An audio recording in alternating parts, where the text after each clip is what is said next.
Most people think the reason they feel stuck is because they've lost motivation, but the truth is far deeper than that. What they've actually lost is connection. Connection to movement, to vision, to structure, and to the internal systems that were designed to ignite purpose, not suppress it.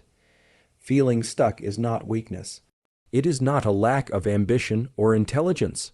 It is a state created by your nervous system, a state where the circuits of drive are shut down and the circuits of fear, hesitation, and self-doubt are turned all the way up. Your brain is not broken, it is responding exactly as it was designed to, but what it's responding to is silence. Inaction, a loop of thoughts with no forward signal. Deep inside the architecture of your brain, there is a delicate balance between two forces, movement and paralysis, pursuit and protection. And when that balance tilts toward fear, toward overthinking, toward delay, the system shuts itself down to conserve energy. It's a survival mechanism, a protective state, and in this state, dopamine, the chemical of forward motion, dries up. The limbic system, the emotional core, takes over, magnifying stress, feeding doubt, amplifying the voice that says, "Stay where you are." But that voice is not truth. That voice is wiring, and wiring can be changed. In this stuck state, you are not lazy, you are not lost. You are caught in a loop of low dopamine and high limbic friction, a kind of internal resistance that tells you the path ahead is dangerous, uncertain, unworthy of action. Your nervous system has been conditioned to associate movement with pain, to associate effort with failure. And so it retreats. It locks you down not because you are incapable, but because the system believes it is protecting you. But protection without purpose becomes a prison, and the only way out is to send a new signal, a signal of action. A signal of life, a signal that reminds the brain, we are not dead, we are still moving, we are still building, we are still called.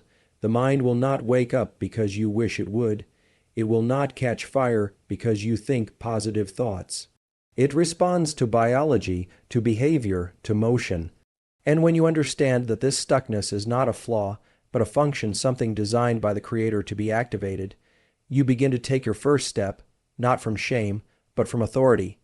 You begin to realize that the fire doesn't fall on those who wait. It falls on those who move, because movement is not just physical, it is spiritual. It is obedience.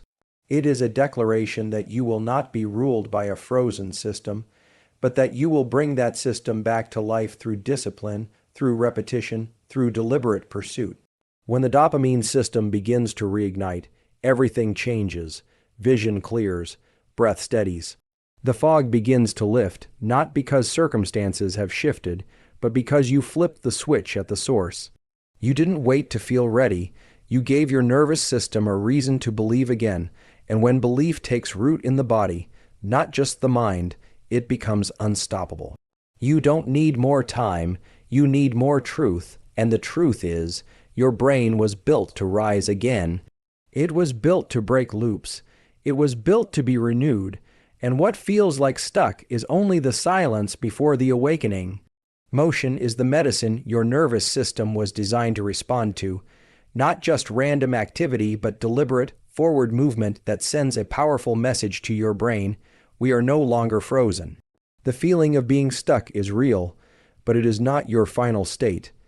It is a signal, not an identity. And that signal comes from circuits that prioritize safety over progress, survival over pursuit, but movement disrupts that system. It speaks louder than overthinking. The moment you take a step, whether it's a literal walk, a push-up, a breath, or an active decision, you are engaging the ancient circuitry of momentum. You are activating the part of your brain that governs pursuit, that releases dopamine not for having finished something, but for having started. There is something sacred about the decision to move. The body may feel heavy, the thoughts may be clouded, but forward physical action breaks the loop. It signals to the brainstem, to the basal ganglia, to the centers of initiation, that the state of hesitation has been interrupted. This is not psychological trickery, it is neural power, and when you step into movement, your physiology begins to shift. Blood flow increases, energy pathways reawaken, muscles send feedback to the brain that action is occurring. The prefrontal cortex begins to light up, reclaiming control from the limbic system. Emotion no longer sits in the driver's seat. Purpose begins to steer again. This is why the smallest action can unlock the biggest transformation. It's not about intensity at first. It's about motion, because once motion begins, chemistry follows. Dopamine begins to rise not because the finish line is near, but because the system is re-engaging. You were created for pursuit, not paralysis. Forward motion reclaims that identity. Every step taken in faith, every rep, every act of movement becomes a prayer in motion, an invitation to heaven to rewire what hell has tried to lock down. Your nervous system was not designed to sit in fear. It was designed to advance in truth, but it needs a reason. It needs a push, and that push must come from your decision, not your feelings. Feelings will lie. Movement will confirm the truth. And the truth is, your biology responds to movement like a fire responds to oxygen. It grows, it stabilizes, it burns again. You begin to access faculties that were shut down. Focus begins to return. Confidence begins to rebuild. You no longer wait for clarity. You create it through motion. This is the switch, not external permission, but internal initiation. Not inspiration from the outside, but obedience from the inside. And the moment you choose motion, your entire system begins to shift. Not because the struggle disappears, but because your posture changes. Your identity returns. You are no longer passive. You are in motion, and where there is motion, there is hope. Where there is motion, there is power. Where there is motion, the brain begins to remember who you really are. The eyes are not just for seeing. They are for signaling. They are the steering wheel of your nervous system. When you feel stuck, overwhelmed, or frozen, it's not just mental. It's visual. Your field of view becomes wide, scattered, unfocused. And that visual state tells your brain, we're uncertain, we're under threat, we should hesitate. But the moment you narrow your vision literally, the brain begins to shift. You take control of the system. When you lock your gaze on a single point, something powerful happens. Your brain interprets that act as intent, as pursuit, as forward engagement. This is not psychological theory, it is physiological truth. The circuits that control your eyes are directly connected to the systems that control arousal, attention, and action. That means your vision can either keep you paralyzed or propel you into clarity. Narrowing your gaze engages the prefrontal cortex. It quiets the storm of limbic noise. It suppresses the amygdala, the part of the brain that triggers emotional reactivity and fear-based responses. You shift from scanning to aiming, from freezing to focusing, and this focus, when sustained even for seconds, sends a message to the rest of your body: we are in control again. The shoulders relax, the breath evens out, the heart rate stabilizes. Why? Because the eyes told the brain there is a target, and the brain told the body it's time to move. You begin to reclaim your state not with words, but with sight, with intention, with control. This is why ancient disciplines taught fixed gaze, why warriors trained with steady vision, why monks meditated with eyes on a candle or horizon. They weren't practicing stillness, they were commanding their nervous system. You don't need hours of mindfulness to start shifting your state. You need seconds of visual precision, one point, one object, one task, and everything begins to organize around that. The scattered mind begins to align, the emotional circuits begin to quiet, the system begins to obey, because the eyes are the portal through which you command the chaos to become order. When the world pulls you in every direction, your focus is your weapon. Your gaze is your anchor, and when you aim it, your biology follows. You flip the switch not by trying to think differently, but by seeing differently. You stop drifting through your day and start aiming through it. The brain stops reacting and starts pursuing. You don't need more time to plan. You don't need more clarity to act. You need to aim your vision like a sword and let your nervous system remember what it was built for. Direction, movement, and domination over stagnation. In a world addicted to noise, still eyes become a declaration of control. They speak to the deepest layers of your being. We are not lost, we are locked in. We are not frozen, we are focused. Breath is the remote control of the nervous system. It is the switch you were born with, the one that can lift you out of paralysis and plant you back into power. When you're stuck, when you're anxious, when your mind feels scattered and heavy, the first system that begins to spiral is your breath. It becomes shallow, erratic, quick, and that chaos in the lungs sends a panic signal to the brain. It tells the body we are under threat, even if the threat is only internal. The breath becomes a drumbeat of fear, but here lies the power. That same breath can be reclaimed. It can be slowed. It can be deepened. It can be reshaped into a declaration, not of fear, but of faith. And when you take control of your breathing, you take control of your state. The biology begins to obey the will. A single deep inhale through the nose, held with stillness, followed by a long, slow exhale through the mouth, shifts the entire chemistry of the body. It's not a trick, it's transformation. That exhale sends a signal to the vagus nerve, the sacred fiber that connects the brain to the heart and the lungs, and tells it to calm the storm. The heart rate drops, the cortisol, the stress hormone begins to retreat. Blood flow returns to the prefrontal cortex, the center of decision, discipline, and direction. The fear-based circuits lose their grip, and the system re-enters alignment. This is not imagined calm. It is measurable, it is powerful, it is designed. Every tradition has known this, whether in prayer, in meditation, in battle. Breath is sacred because it controls the rhythm of your soul. It gives you access to your Creator's order when everything around you feels out of control. The breath is the first thing given in the beginning, and it is still the doorway to life now. When you learn to use it with intention, you are not just calming yourself, you are awakening a deeper intelligence that was waiting for the storm to settle. This is how warriors are made, not by avoiding chaos, but by learning how to bring peace into the center of it.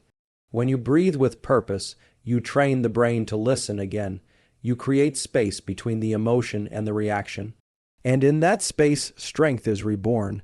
The brain begins to realize we are not victims. We are in control. We are not drowning, we are grounded. This is how you interrupt the panic loop, not by fighting it head on, but by quieting it through physiology. Through breath, through the act of saying with every inhale, I am alive, and with every exhale, I am unshaken. You don't need perfect circumstances. You need controlled breath. You don't need instant answers. You need sacred rhythm. And when that rhythm is restored, the brain follows, the body stabilizes, the warrior rises again, not by force, but by design. The smallest win can shift your entire neurochemical reality. You don't need a breakthrough. You need a signal. One act, one step, one small intentional victory that tells your nervous system, we are no longer stuck, we are moving forward. Because, in the biology of motivation, size doesn't determine power, direction does. Your brain doesn't measure how big the win is. It measures whether you're progressing. That's what triggers dopamine. That's what shifts your identity from defeated to determined. One action, even if it seems insignificant, can begin to rewire the circuits of stagnation and ignite the engine of momentum. This is not psychological fluff. It is chemical truth. Dopamine is released not only when we achieve a goal, but when we perceive progress toward it. That means the very moment you start. A sentence written, a rep completed, a task done, the system starts to light up. It whispers, keep going. That whisper becomes louder with each repetition, and soon what once felt impossible becomes inevitable. The spiral that pulled you down begins to reverse. It becomes an upward path, built not on emotion, but on movement. On the simple act of showing up when everything in you said wait. The reason this works so powerfully is because your brain doesn't just remember your thought, it remembers your behavior. When you act even in weakness, your nervous system records it as strength. And over time, that record becomes a new pattern. That pattern becomes a new default, and that default becomes a new identity. You are no longer someone who tries, you are someone who does. That identity feeds the very circuits that fuel motivation. It becomes a feedback loop of momentum.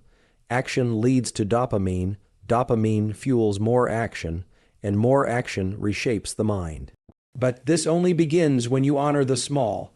The modern world trains us to wait for big wins, for perfect timing, for dramatic transformation. But your biology was not designed for theatrics. It was designed for faithfulness, for repetition, for stacking small victories like bricks until a fortress of resilience is built. And each of those bricks, each task, each movement, each breath, is not just effort, it is obedience. It is your nervous system responding to your spirit saying, I will not quit, I will not stay down, I will move even if I have to crawl. These small wins are not beneath you. They are the foundation of your rise. They carry the same neurochemical weight as the large ones and often more. Because they train the system to trust you again, to believe that when you say you will act, you will. That belief, built one act at a time, becomes a neurological reality. It becomes the source of strength no external reward can give you. You stop waiting to feel good, you start building the structure that produces joy. And that joy is not shallow. It is sacred. It is built into the design of your mind by the one who created motion to be the proof of life. There is something holy about leaning into discomfort, something powerful that happens when you willingly embrace the friction instead of avoiding it. The nervous system was not designed for comfort. It was designed to adapt through challenge, to grow through resistance, to sharpen through exposure. Deliberate, cold, structured routines, repeated difficulty, these are not punishments, they are purification. They are training grounds where your brain learns to obey, where your spirit learns to lead, where your identity is forged in the fire of what you choose to face. When you place yourself in discomfort on purpose, whether it's through cold exposure, disciplined waking hours, restricted dopamine, or structured solitude, you are telling your nervous system, we do not run from the hard, we rule over it. Cold, in particular, is a weapon. It shocks the system. It removes distraction. It forces breath, presence, and control. And in that moment, as you stand in the tension, your mind is learning to override the signal that says flee. It is learning that discomfort is not danger, it is development, and that training transfers. It transfers to work. It transfers to conflict. It transfers to every place in your life where resistance once made you fold. You begin to become the kind of person who doesn't seek ease, but seeks mastery. You become the kind of person whose nervous system no longer responds with fear, but with focus. This isn't about intensity. It's about consistency, and in that consistency, the circuits of discipline are built. Structured routines do the same thing. The repetition of waking early, of ordering your day, of doing what needs to be done when it's time to do it. It builds something stronger than motivation. It builds identity. It hardwires your nervous system for execution. The friction of routine doesn't wear you down. It refines you. It teaches your brain that freedom doesn't come from doing what you feel like. It comes from doing what you've committed to. And in a world of chaos, that order becomes sacred. That structure becomes peace. That friction becomes the gate to the strength you've been praying for. Every time you step into discomfort with intention, you weaken the grip of fear-based circuits in the brain. You break the patterns of hesitation. You train your autonomic system to respond with clarity rather than panic. You no longer live as a slave to internal resistance. You live as a commander of it. This is what it means to flip the switch, to stop being ruled by how you feel and start training how you respond. It's not about eliminating hardship. It's about increasing capacity. It's about showing your mind day after day that discomfort is no longer the enemy. It is now your ally. It is now your altar. It is now the ground upon which your transformation is built. Because when you train yourself to do what's difficult on purpose, the rest of life starts to bend in your favor. Not because it got easier, but because you got stronger